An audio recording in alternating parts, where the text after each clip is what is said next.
try and circle it for you.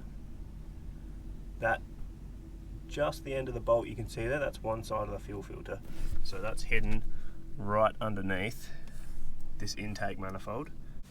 Now if we get underneath the van, just behind the front passenger side wheel, so you might have read that you need to take your starter motor out to access the fuel filter, because the fuel filter is behind the starter motor. It's just not, you don't have to take it out, and I'll show you how to get to it without taking this starter motor out.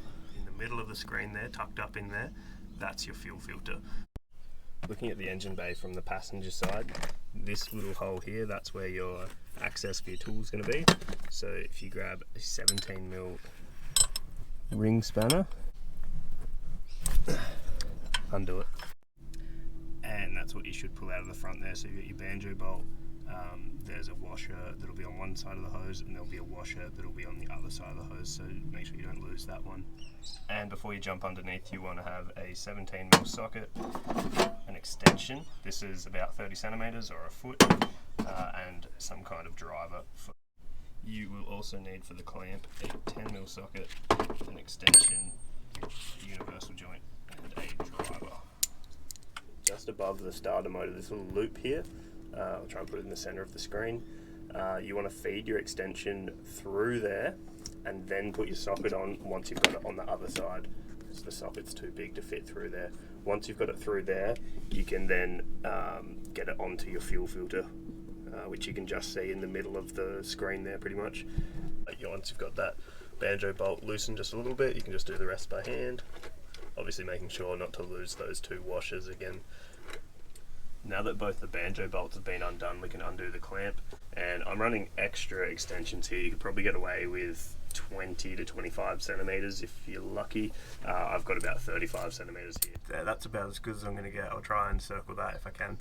That needs to be undone in order for the fuel filter to slide out. So that clamp bolt is going to be looking a little bit like this, sort of in the setup.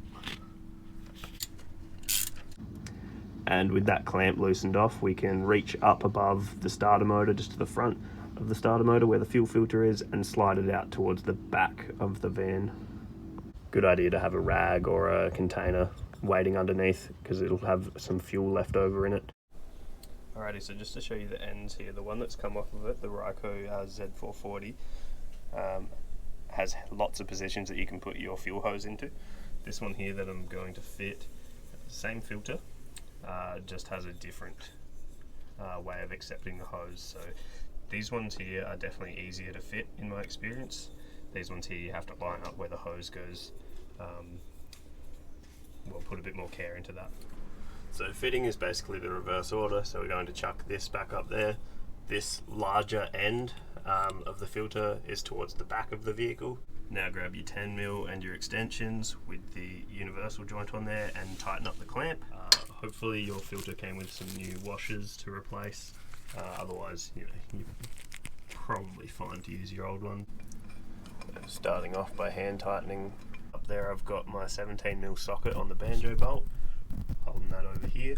Now in a moment, once I put this down, I'm going to use this 3/4 inch ring spanner and put the open end up here to support the fuel filter while I tighten this up. And that's to stop the fuel filter from being deformed.